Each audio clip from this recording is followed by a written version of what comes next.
Good afternoon, everyone. I am Kirsten Vanetti, a board member for Exposomics and Children's Environmental Health at Mount Sinai.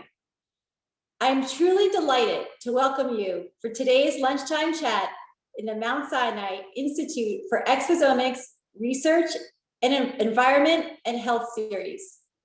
Today's presentation will be about 25 minutes, followed by 20 minutes for Q&A. Please submit questions using the Q&A function. And if we can't get to them, we'll work to get you answers by email. I know I personally have learned a lot from this series, and the feedback has been overwhelmingly positive. As a reminder, we are posting all videos of past presentation online from the series, so you can catch any you may have missed, and they're all really terrific. What I've learned is that we are in such a transformational moment for understanding health. I am so excited about the possibilities ahead of us that are now in reach thanks to bright scientific minds and technological advances. When our kids or our loved ones are sick, we want to know not only how to make them better, but why they got sick in the first place and how we could have prevented it.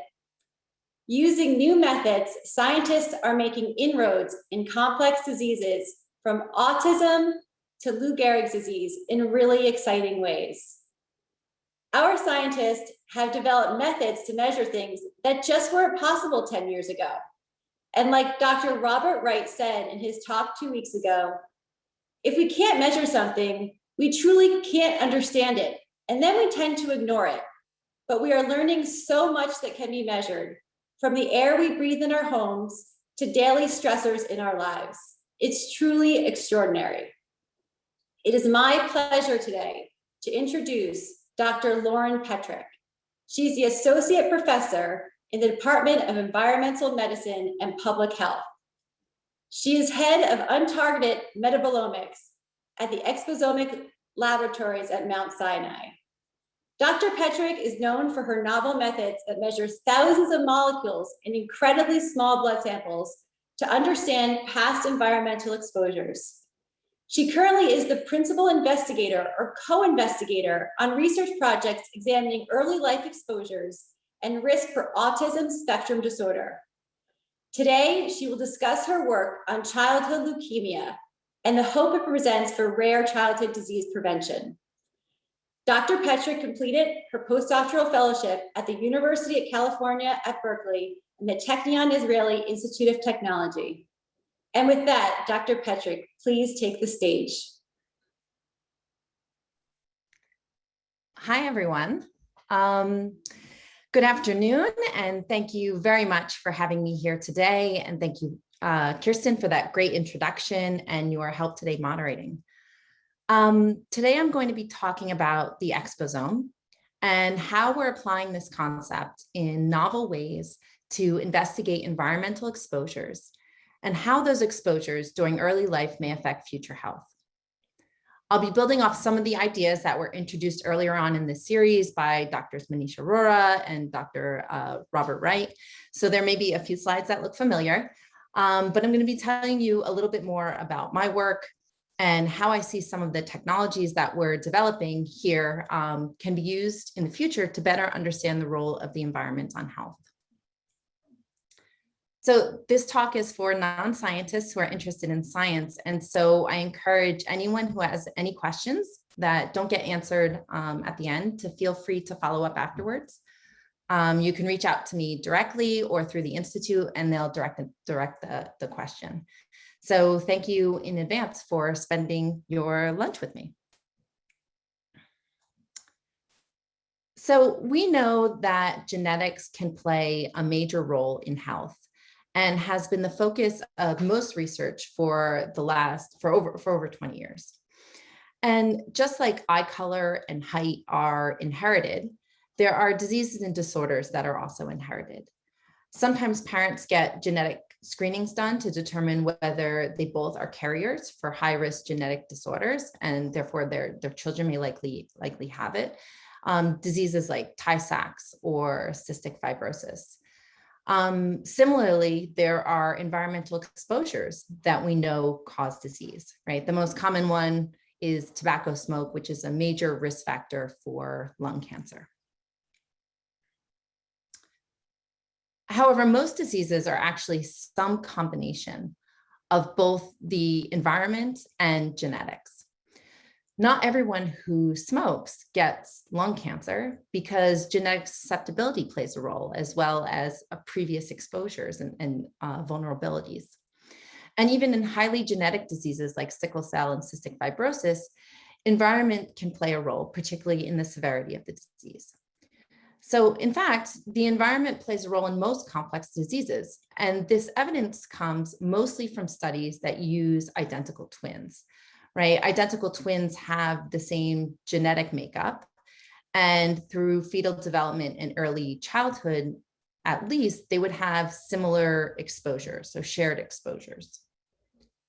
So this allows researchers to estimate the contribution of genetics and a shared environment to disease risk.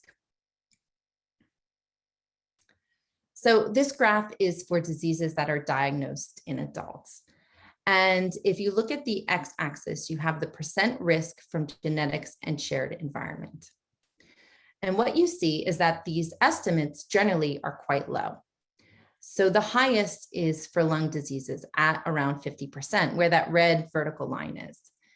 And so this means that 50% of the risk for asthma can be explained by genetic and the shared environment. So the other 50% are likely due to other environmental factors. So if you work your way down this graph into the left, you'll get to neurological diseases. And finally, down at the bottom, you can find cancers with less than 10% of the risk for cancer attributed to genetics and the shared environment. So what this suggests is that environmental related factors contribute to approximately 90% of the cancer risk, right? So this would be for lung cancer, stomach cancer, bladder cancer, pancreatic cancer, all of these cancers down here at the bottom. So pure genetics does not explain most of chronic disease. But what are these environmental contributors? So let's think about all of the exposures that we may have. Those that can both benefit our health, as well as those that may harm our health. And that can change throughout our lives. So my exposures during my childhood are different than during college and then as an adult. And as things start to open up, my exposures will soon be very different than the exposures that I've had over the last year. So the exposome concept captures this. It's the idea that we want to measure all exposures in the body throughout the life course in order to understand the multifactorial causes of disease. So practically, we can break this down. We can break it down into the external exposome and the internal exposome. So the external exposome includes environmental exposures that we're most used to hearing about, things like air pollution and exposures through the food we eat, as well as things like vitamins and pharmaceuticals, prescription drugs that we take. We also have lifestyle exposures, exercise, tobacco smoke. We have exposures through stress and stress factors, and we have exposures to infections. So these chemicals or viruses can enter our bodies and then circulate in our blood and in our tissues. So these circulating chemicals can interact with our biology in combination with other factors, right? Whether our sex, whether we're female or male, our disease status and disease history, BMI, and whether we have high or low levels of oxidative stress. And so interacting with these circulating chemicals, they can change our molecular readouts. And this is the internal exposome.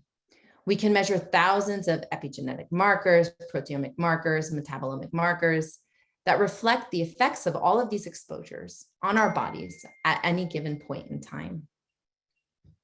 So the exposome is the culmination of all of these exposures over the life course, from preconception all the way throughout.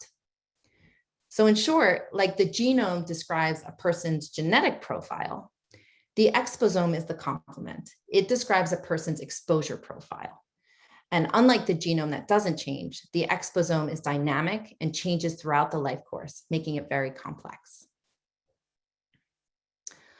Okay, so it's very complex. So how do we measure it? How do we measure the exposome? So one technology that has been developed in the last decade is using untargeted assays to measure metabolite profiles called metabolomics. It's an assay is a laboratory test, and untargeted means that we don't have a hypothesis. Instead, we're going to let the data do the talking. And we're going to measure as many metabolites and circulating exposures as we can in a biological specimen like blood or a sample of urine. So using advanced technology that I'm not going to go into the details on, we can take a small volume of blood or urine and we can measure tens of thousands of signals of circulating chemicals and metabolites. So some of the metabolites that are measured include things like amino acids, fatty acids, and hormones. Many of the compounds that you may think of when you get a normal blood workup, right? So you can measure specific hormones to see if a thyroid is functioning normally or correctly.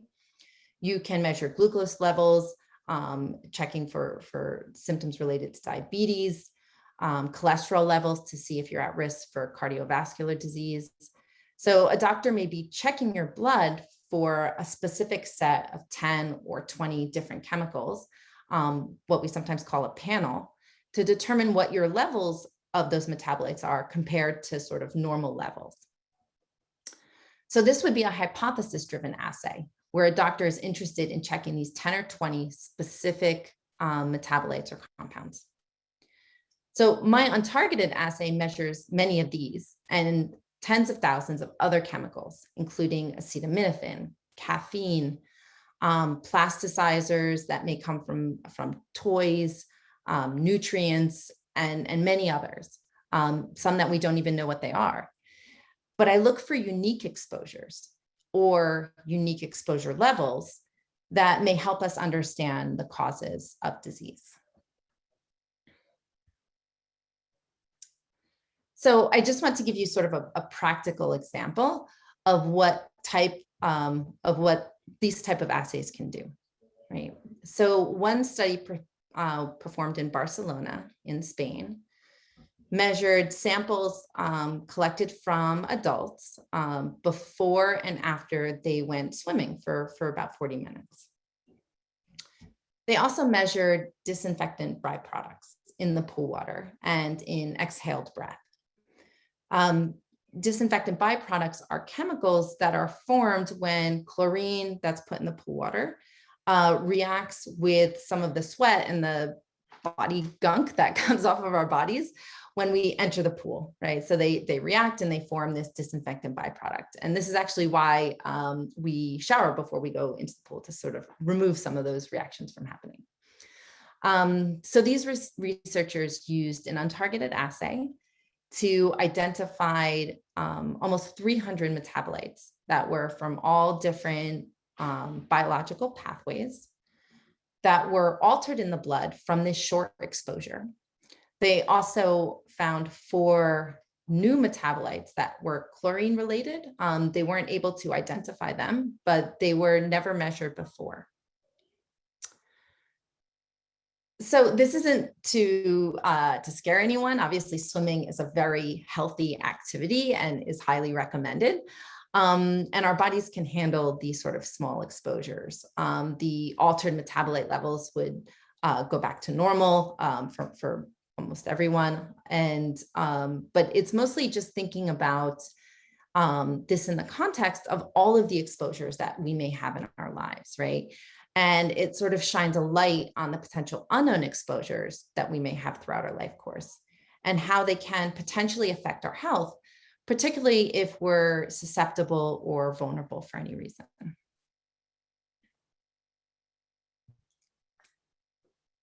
So Exposures identified in an untargeted assay can also be linked to disease.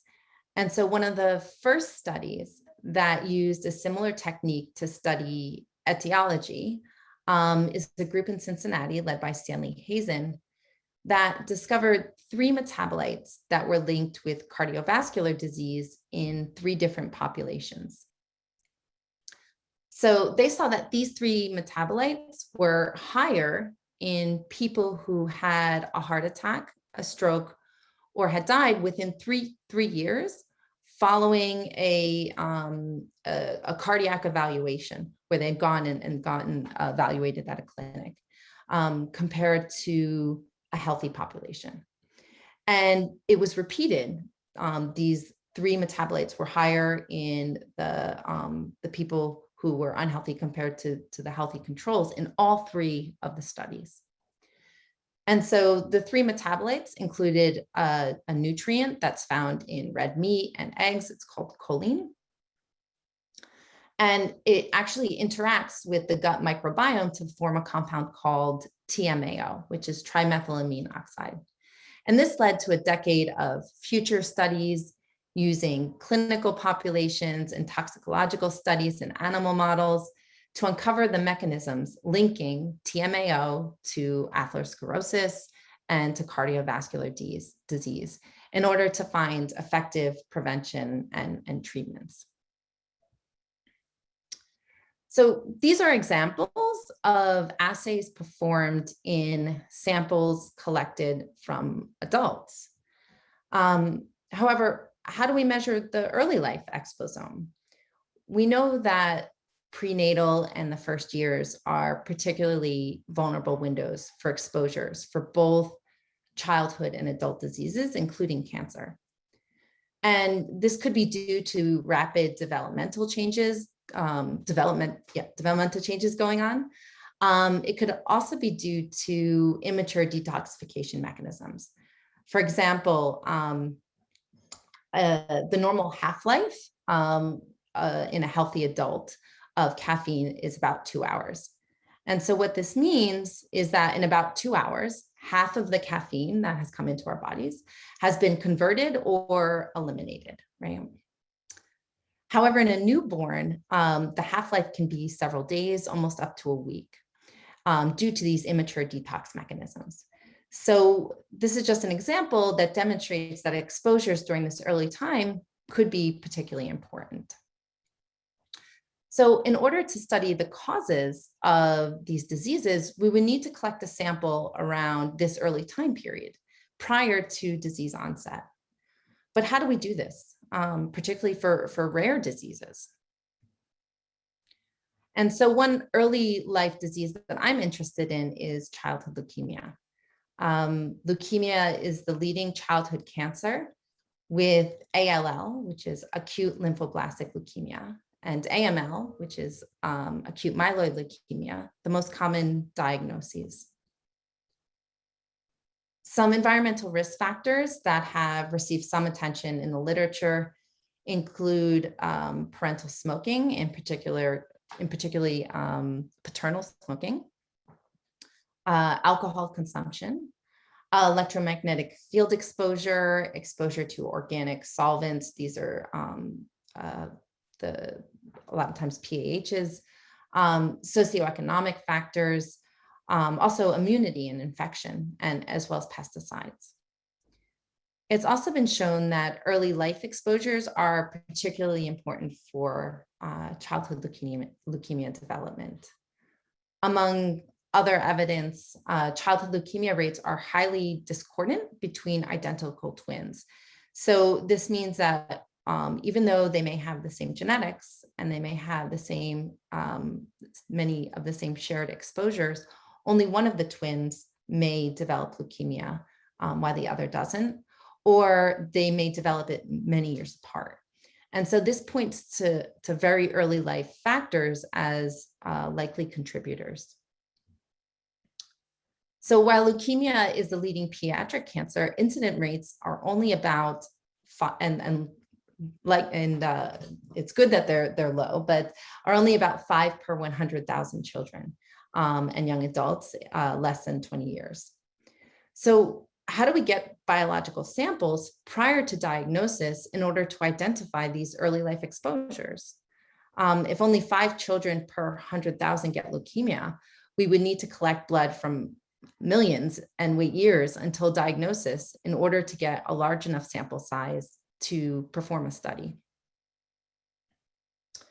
So we looked to a biological matrix that hadn't really been used before. And this is archived newborn dried blood spots. These are collected from almost all live births in the US, about 24 to 48 hours after birth. And they're collected as part of the neonatal screening program. So when a baby is born and a parent opts into the neonatal screening, they'll take a lancet and do a little heel prick, get some drops of blood and put them onto a paper card. And that's sent to a laboratory for testing up to 40 different congenital diseases and disorders. And many times these dried blood spots are stored for a retest if needed. For example, if the assay that's been done, the results come back inconclusive, they have another dried blood spot there, they can just go get the sample and rerun the test. But in some states in the US and also in countries in Europe, they store these long-term and they allow them to be used for research. And so these are really a unique and important biospecimen for understanding the causes of pediatric disease, because they provide this snapshot of this important neonatal period that really we couldn't ascertain these samples any other way, right? And to sort of give you the scope of the dried blood spots, New York archives them for almost 30 years. And so that means that there's a dried blood spot for every child, young adult, disease and disorder that's been diagnosed in the last, 20 to 30 years, which is really amazing. There's million spots. So in collaboration with Steve Rappaport and Catherine Metayer from UC Berkeley and Circle, we developed an untargeted assay using these archived newborn dried blood spots. And these ones were from California. We collected dried blood spots from the bioarchive. And the way this worked is that children who were enrolled in the study and diagnosed with leukemia, we went back and got their dried blood spots from when they were born, and we got matched controls. And we compared those metabolite profiles. And what we found is that there were 18 metabolites that were associated with late diagnosis childhood leukemia. And this included linoleic acid and linolenic acid, which are 2 fatty acids that were higher in the dried blood spots of newborns who developed childhood leukemia compared to newborns who went on to have healthy childhoods. And so studies that were published by Circle and other investigators had found that infants who were fed breast milk, or very early on, right after birth, this would be colostrum, had lower risks of leukemia than babies on formula. And after we detected this association, between increased linoleic and linolenic acid and leukemia risk, we went and we scoured the literature, and we found that these molecules tend to be more abundant in formula than in colostrum. And this suggests that early feeding with formula may increase leukemia risk because it contains higher levels of these compounds. Another benefit of breastfeeding is the passing of beneficial microorganisms from mother to child. And this may also explain why some of the childhood leukemia risks are lower among breastfed children. So overall, these findings provided additional reasons to encourage breastfeeding for those who can and choose to, as recommended by the American Academy of Pediatrics. So in addition to ALL, we had access to dried blood spots from children that developed AML to do a small, what we call a feasibility study. A feasibility study is a small study that we do to generate preliminary results to support a larger scale study. And so even though AML represents a smaller proportion of childhood leukemia cases, it's the leading cause of pediatric leukemia deaths. So survival is worse than ALL.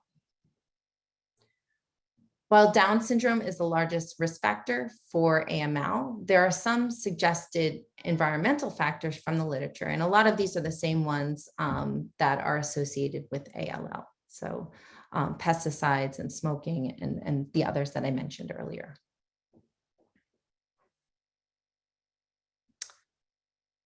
There are also significant sex disparities in AML. So Hispanic female AML incidence rates are increasing, while overall incidence of AML is stable. And there's a significant effects of sex on survival of pediatric AML patients. And so this suggests that there might be some difference in underlying biology between the males and the females. And so we performed a similar analysis looking to see if there were differences in metabolite levels between girls that went on to develop AML and boys. And so this is a technical slide, so I'll give you the gist of it. So this is a correlation map, and where the metabolites are all numbered in the rows going down both sides on the left and right. And so the metabolites that are colored in the brown rows are when metabolite levels are higher in the cases than the controls. And the green rows are when the metabolite levels are higher in the controls than in the cases. So interestingly, we found differences between the boys and the girls. And in particular, there was this specific group of metabolites, these ceramides, that were higher in the girls who later developed AML. And this suggests that might be a potential etiological pathway that may be unique to the girls.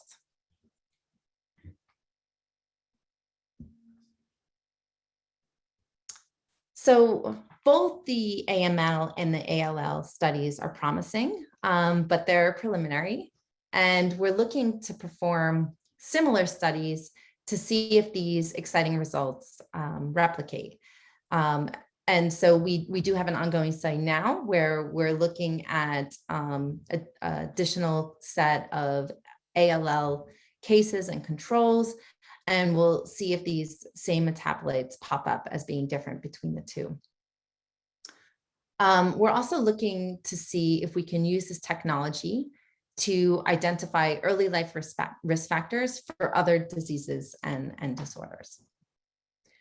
So in addition to archived dried blood spots that are collected already when babies are born as part of the neonatal screening program, I'm very interested in dried blood spots as a technology that may enable and facilitate exposome research in general.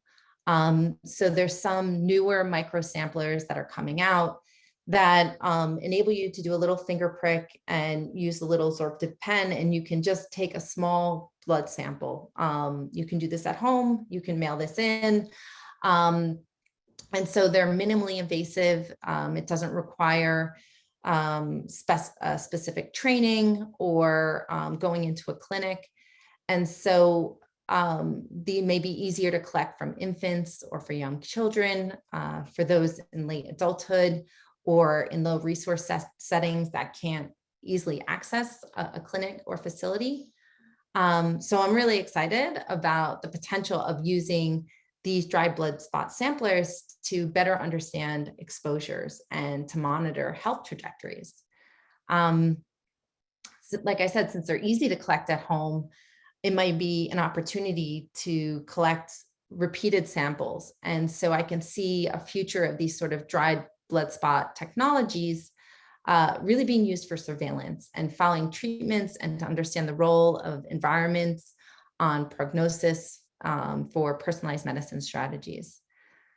And thinking about future opportunities, sort of connecting the spots from the same participants across the life course. I think if we can collect dry blood spots from birth, and we can collect blood samples at diagnosis and use some of these dry blood spot technologies following treatment, we really have the potential to connect pieces to understand etiology and how environmental exposures can affect disease severity and outcome. So I'm going to end here and obviously acknowledge the Institute for Exposomic Research at Mount Sinai, as well as Circle at UC Berkeley, and of course, all of our sources of funding. So I'm going to end. Thank you very much. Thank you so much for that amazing presentation, Dr. Petrick. There is so much wonderful information you presented, and we truly can't wait to see what your future studies uncover. So thanks so much for that. And now I want to get to some of your questions. So the first one, I want to go back to something you talked about at the beginning of your presentation regarding metabolites. So the blood tests at annual checkups give doctors a snapshot into our body's chemistry and the way it uses energy at a specific point in time. We often talk about optimal ranges for things like blood sugar. Do you imagine a world where physicians would look more closely metabolite profiles, maybe of some of the things you spoke about at the beginning of the presentation, of their patients and what that might look like?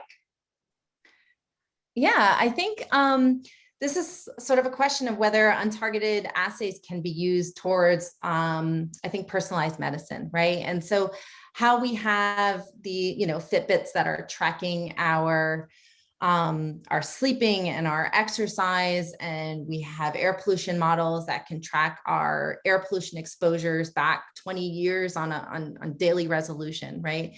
So we can use untargeted assays to track our metabolite profiles. And there are groups that are working on right now are working on sort of establishing what are these normal levels, right? What's a healthy metabolite profile for children, for adults in different geographies and different ethnicities. So I think ultimately the goal is to sort of combine these assays with other omics and other exposures to be able to predict risk of disease and disorders. So yeah. Wonderful, thank you so much. Now for the next question. We have a lot of control over the foods we consume. Besides eating a healthy, balanced diet of fruits and vegetables, how important is selecting organic choices? So I think that it can be beneficial. And so I do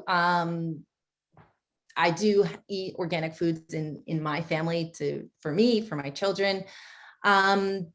But we try to sort of get the most bang for our buck. And so one of the resources that I use is the Environmental Working Group's Dirty Dozen, and it sort of lists the top fruits and vegetables with the most pesticides. And so we really focus on making sure that we buy organic for those, but there's also some that are really clean. We don't need to buy organic pineapples, for example. So we don't. And so it's for example, tomatoes is on that list. So all of the byproducts of tomatoes. So we also buy organic ketchup. And so I think it's about getting sort of the most that you can and picking the best ways to reduce those pesticide exposures. Great, thank you so much. The next question. Besides foods, what other environmental exposures are you most concerned about, particularly for pregnant women? So I think that, when we think about exposures, it could be a little intimidating, right? Because there's so many. And I don't think that there's a single exposure that I was concerned about when I was pregnant or that I would recommend, but it's more of making small steps that are sustainable to reduce your overall exposures. Some of the things that I did and do are sort of reducing some of the personal care products to only when I need them, or making sure that they don't contain parabens or phthalates. When I was pregnant with my my first child, we had a dog, and we would put those flea and tick prevention on them. And I remember the smell, right? I remember the smell was a trigger for me, that I knew that obviously this is a chemical smell. This can't be good for me. So we stopped using those, and we don't use them in our lawns either for mosquitoes. And we use things like, we put out fans, because you can just blow wind and then the mosquitoes don't bite you. So trying to move towards physical barriers instead of chemical barriers, and really just trying to think about lots of little things that are sustainable that you can do to reduce your exposures. Great, thank you, Dr. Petrick. A great question has just come in as well. With the increased usage of disinfectants due to COVID-19, are you concerned that this will show up in dry blood spots and cause health issues? These disinfectants are used in schools, for example, not only where women of childbearing age work, but where children learn. Yeah, so a lot of these are alcohol-based. And so I think that, with COVID, there are new exposures that we have to think about. And I think this is going to be a great opportunity to understand some of these exposures that maybe we weren't detecting or getting at levels in the past. So I think, with all of these things, we'll have to wait and see. But I do feel more comfortable with the fact that most of these are alcohol-based cleaning procedures, and those seem to be okay. Great. Another great question has come in. This one says, linolenic acid, as I recall, is a plant fatty acid, and we normally think of these as healthier than animal fats. Also, I may have missed why only one control was used for each ALL case, and briefly, how were they matched? Yeah, so it is, there's a lot of, so going to the specific question, there's a lot of different chemistry going on between the balance of lipids, and really it's a balance between them. So you do get it as a nutritional source, and it's sort of the same way that formula is balanced a certain way to sort of reflect breast milk in sort of the numbers of fatty acids and other compounds that are in there. So in terms of the matching, yeah, we used a single control for every case, and they were matched on sex and ethnicity, as well as the day of birth. Great, thank you so much. Another question for you. I know we spoke about the benefits, or you spoke about the benefits of breastfeeding as it relates to childhood leukemia. How long do you suggest breastfeeding to reap those benefits? So I think for those who can and choose to breastfeed, any amount is best. Some of the most of the epidemiological literature suggests that the greatest protective effect is with at least 6 months of breastfeeding. But what I think this really points to is the need to do research to understand the mechanism, right? What is it specifically that links breastfeeding to protective effects of leukemia? And if we can identify what that is, maybe we can fortify it in the formula, similar to what we do with DHA, right? To improve brain development. So could we do something similar? Thank you so much. Another question for you. Are there national standards for dry blood spot collection, preservation, and the length of time they're archived? What would you like to see states or the federal government do to facilitate research? So there's not any standardization. Each state sort of has its own program. And I think there's about 10 or so states that are storing them for over 5 years. I think because these are such a valuable resource and they are being collected, right? Almost everyone participates in the neonatal screening program. So it's a real opportunity that if there was additional support to store these for longer and to store them well and to store all of them, I think this would be great for research. The dry blood spots can be stacked really close together, so it takes up much less space than a venous blood sample, but it does need the freezers, it does need the people to maintain them. So I think that that would be fantastic. From the other side, which is sort of the policies to collect them, I think that if there was an opportunity for parents when they opted into neonatal screening, if they had a choice to also opt in for future research, I think that that would be that would really help. Right now, parents who are, who may have a sick child and they might be more interested in participating in research, but we also need the controls to compare them to. And it may be more challenging to find and consent controls, whereas if we had a policy that allowed us to protect their health and their safety information, but still use them anonymously for research, I think that would be really helpful. Great, thanks so much. Another terrific question has just come through. At what age does a child's risk or sensitivity to environmental exposures start to decline or become less dangerous? So I think that there's several windows around the life course. So we know that very early is particularly vulnerable, but we also see other time periods along the way, also puberty. We look at even adult windows of susceptibility. And I think this really, it sort of focuses around when we have large developmental changes in our life. So this, from an adult, it could be menopause or pregnancy. And as you work younger, it's sort of puberty and going down. So it depends on what's happening developmentally. Great, thank you so much. Another question. It's really great to see that you have found a novel use for dry blood spots from the neonatal screening program. What other techniques do we currently use to check for childhood exposures, particularly chemical exposures? What other type of matrices? Techniques for exposure. So there's targeted assays, and there's a lot of different matrices for measuring exposures that are minimally invasive. And a lot of them allow you to do specific measurements of different type of environmental exposures, also nutritional exposures. A few weeks ago, we heard about teeth from Manish Arora. They're also using toenails. They can do measurements in hair.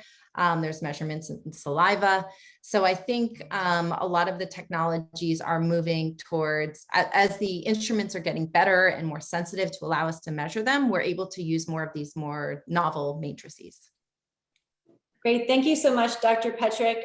We're going to wrap up now. So if there's still any outstanding questions, we'll be sure to get back to you via email. But thank you again so much, Dr. Petrick, for sharing your time and your knowledge with us today. And before we close, I want to invite everyone who joined us today to get more involved. We are closing out our series next week, but if you would like to invite our scientists to your space, from PTA meetings to local committees, please contact us. We also welcome your questions and suggestions.